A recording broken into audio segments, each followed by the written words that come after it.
So this video is on Lewis structures of covalently bonded molecular substances and polyatomic ions. And the first thing I want you to really do here is to try to understand what these pictures are actually of. Okay, so let's take a look at some molecular structures, all right, and polyatomic ions. So the first one you have here is methane, all right. Now methane, okay, is a molecule whose formula is just CH4. And if you look at the structure, what you can see is it just shows the atoms and their valence electrons. And what you're looking to see here, and what you notice, is how all the atoms achieve their stable electron configurations. And this just involves valence electrons. So if you look at each of these hydrogens, they have a dash next to them. But what that dash represents is it's a bond. And a covalent bond consists of basically two electrons. So if you're keeping track here and just doing a little bit of math here, you've got 2 around each hydrogen, and you've got 2, 4, 6, 8 around the carbon. And what that means is that each of those hydrogens has its stable, what they call duet, which means it has 2 electrons, which means it's stable like helium, and the carbon has 8 electrons around it, because each of the bonds is 2, and 2 times 4 is 8, and therefore has a stable octet like neon would. So each element has achieved its stable electron configuration. And if you look at water, you'll see something different. You'll see some dots on there. These dots are referred to as lone pairs. These are not involved in bonds, but they're still there and part of what's called the valence shell of the oxygen atom. And again, what you're going to notice here is each of the hydrogens has next to it a dash. 2, 4, 6, 8. So there's 8 electrons around the oxygen, and there's 2 next to each of the hydrogens again. So again, oxygen's a stable octet, hydrogen's a stable octet. This is a stable structure.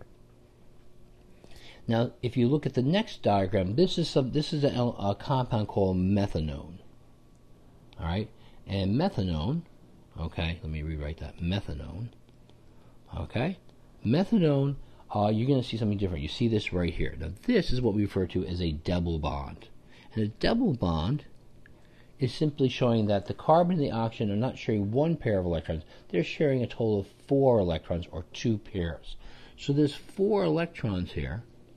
And if you look carefully, once again, you'll notice that the carbon has 2, 4, 6, 8 around it. And the oxygen has 4 in the double bond, plus 2 lone pairs, so it again has 2 bonds and 4 and 2 lone pairs, therefore has 8 electrons as well.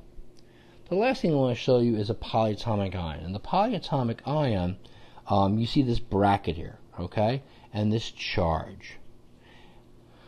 And what that means is just basically when you see a polyatomic ion, they're going to put a bracket around it with the charge, and that means that it has one more valence electron than it would have if you just counted them up by looking at the periodic table. If it's a positive one, it's got one less valence electron. All right, let's talk about some general patterns we're going to see in the periodic table. So general patterns in the periodic table go this way. You can predict, for the most part, at least on the regents exam, how many bonds things are going to make based upon what family they're in. And the reality is, you'll see that's not always the case. And I'll show you this one case in this video where that's not true.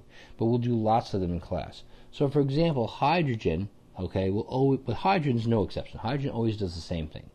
Hydrogen, if it bonds with itself, making H2, another hydrogen comes along with its dot, and they share a pair of electrons, and they make a single bond. Hydrogen will always make a single bond. Group 17, every element in group 17 has 7 valence electrons, which means they only need 1 more. And I've drawn bromine Lewis diagram here with its 7 dots around it. Okay, if it bonds with hydrogen, it's going to make a bond with just 1 hydrogen, because the hydrogen can bring in the 1 electron, and then you just get HBr like this. And what you want to notice here is you got 6 dots around it and that dash, which is 2, and that means it's got its octet. As a general rule, you can view it this way: 7 plus 1 equals 8. So things with 7 electrons are going to tend to form 1 bond. And I'm very carefully using the word 10 because it's not always true. If I go to group 16, we should start seeing a pattern here. These guys all have 6 valence electrons, which means they're missing 2 electrons that they need. If one hydrogen comes in here and another hydrogen is here, then they can make 2 bonds, like so, dash, dot. And with the 2 bonds, now the sulfur has 8 electrons. So the general rule is things with 6 valence electrons are going to tend to make 2 bonds. And hopefully you're seeing a pattern already here, because now I'm going to go to group 15. So I got phosphorus, which is in the nitrogen family. Now it's got 5 valence electrons, and hopefully at this point you can guess how many bonds it's going to make, because it's going to make 3 bonds, right? So the hydrogens will come in like this, and that's a formula for phosphorin trihydride.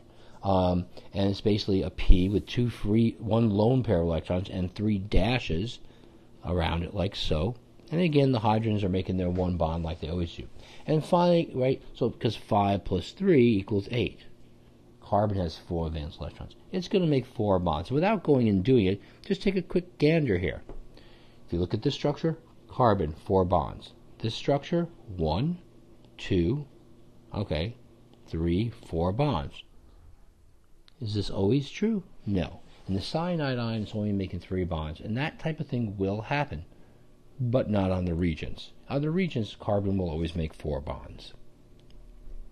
Now, let's talk about how we actually do these problems. And I don't expect you to become an expert while watching this video, but hopefully this is a good solid introduction to some of the ideas. All right, so there's a method here. The first thing is determine the number of valence electrons, which I'm going to do for all these at once to just get that knocked out.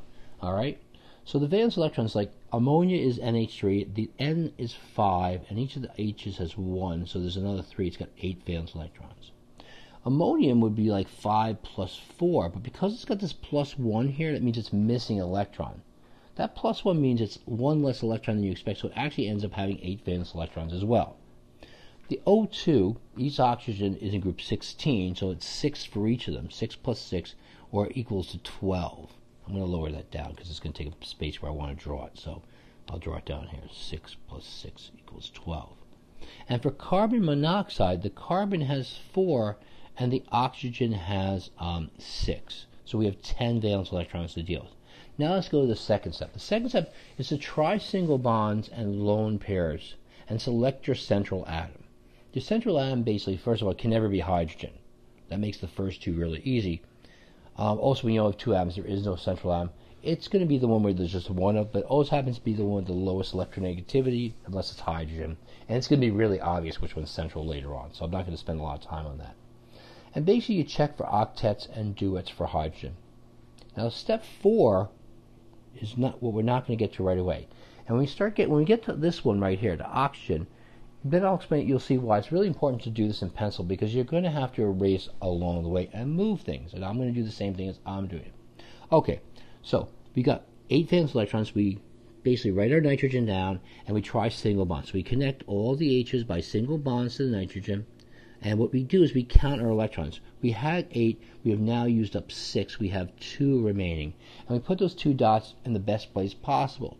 Now, we can't put them on the hydrogens because hydrogen will never have 4 electrons. So we put them on the nitrogen. Okay, let's do ammonium now. And that's a stable structure because nitrogen you check for its octet. It has an octet. The hydrogen has a duet. All right, ammonium. Now, this is a polyatomic ion, so we're going to give it the big bracket. We're going to put the nitrogen in the middle, and we're going to connect it to 4 hydrogens. 1, 2, 3, 4, like that. And the good thing is we've used up all 8 electrons. We've made a structure that is stable. We made a structure in which the nitrogen has its octet, the hydrogens have its duet, and everything is good. Let's try oxygen. This is where we're going to have to look at number 4, which we haven't looked at yet. Here we go. We write down 2 oxygens next to each other. We stick a dash in between them. And that uses up 2 electrons, so we're now down to 10. And we start putting lone pairs. 1 lone, 1, 2, 3. That's another 6 electrons, so we're now down to 4. Okay, this is the key point. When you find that you are short a pair of electrons, okay, what you're going to end up doing is moving one of the pairs in to create a double or a triple bond. If you're 1 lone pair short, you're going to make 1 double bond. If you're 2 lone pairs short, you're going to make, well, it depends on the structure, but you're going to at least make 2 double bonds, or you're going to make a triple bond, or something like that. Now watch how I do this. I'm going to take a pair off one of the atoms, very carefully, because this is, okay, and I took that off, and I'm going to put that pair right here in the middle. And what you're going to notice is I've got 1, 2, 3, 4, 5, 6, 7, 8 around the oxygen, right? Because there's 4 in the bond right here, and I got the 4 in the lone pairs. And the same thing for this guy over here. So each of them has its stable octet. And it's consistent with what we expected over here, because we said group 17 elements tend to, group 16 I mean, tend to make 2 bonds. And that's exactly what the oxygen did here. Alright? This also explains why oxygen is diatomic and stable. Now, carbon monoxide is going to be a little more difficult, because what we're going to see is 2 things. One, we're going to have to use number 4, and also we're going to see that atoms don't always follow those simple rules on the second slide. Again, carbon monoxide will be something that would never be on the regents, but I would expect you to be able to handle it. So I'm going to write the carbon and the oxygen. It doesn't matter which one you write first. I just tend to write CO like that because that's how you say it. Anyway, so, and then I put a single dash here, which gives me 8 electrons, and now I'm just going to put the 8 other ones somewhere. 1, 2, 3, 4, 5, 6, 7, 8. And what you're noticing here is I'm short 4 electrons, or 2 pairs. So, since I'm short 2 pairs, I'm going to move 2 of the pairs in and turn them into bonds instead of lone pairs. That's really all I'm doing. So I'm going to erase my 2 of my lone pairs, one here, and I'm not going to take one away from the carbon because it's already short, right? I don't want to, if something's already short, I want to give it electrons, not take more away, right? So it makes sense to take them from the oxygen, and I'm going to turn them into bonds. 2 electron, 1 lone pair, another lone pair. Now a bond, now a bond. And if you look at it carefully, there's a triple bond here that's 6 electrons, and each of the atoms has 2 dots. They each have octets. This is a stable structure for carbon monoxide. However, it doesn't follow the rules from the previous page. Carbon is not making 4 bonds, and oxygen is not making 2 bonds. And that's okay.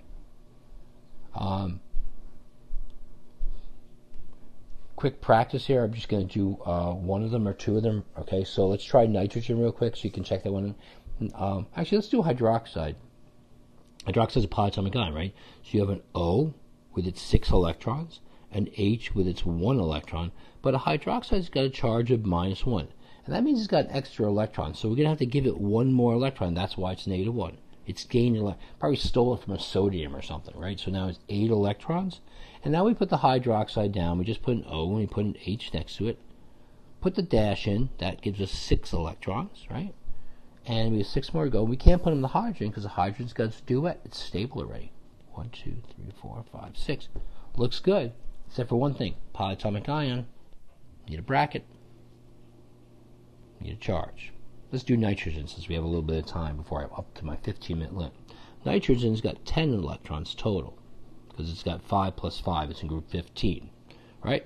So I do 1 nitrogen here, 1 nitrogen here. Put a dash. That gives me 8. 1, 2, 3, 4, 5, 6, 7, 8. Ooh, I'm 2 pairs short. Erase a pair. Erase a pair. Trying to erase the atom. Dash, dash. Short 2 pairs. Add 2 bonds. PF3. This has 5 valence electrons plus 3 times 7, or 21. Total of 26 electrons. Put the P in the middle. Dash, dash, dash. F, F, F. We're now down to 20 electrons. Start putting dots in. Now F's are not like hydrogens, are they? 1, 2, 3, 4, 5, 6. We need 1, 2, 3, 4, 5, 6. 1, 2, 3, 4, 5, 6. That's another 18 electrons. We got 2 more. Perfect. 8 electrons are on the phosphorus. 3 bonds, that's 6, plus a lone pair makes 8. Each of the fluorines has 1 bond. And if you go back and look at the previous thing, just as we expected. Halogens are each making 1 bond, so all the F's are making 1 bond. And the phosphorus is making 3 bonds, just like we expected. 3 bonds around the P, 1 bond around each F. We're done.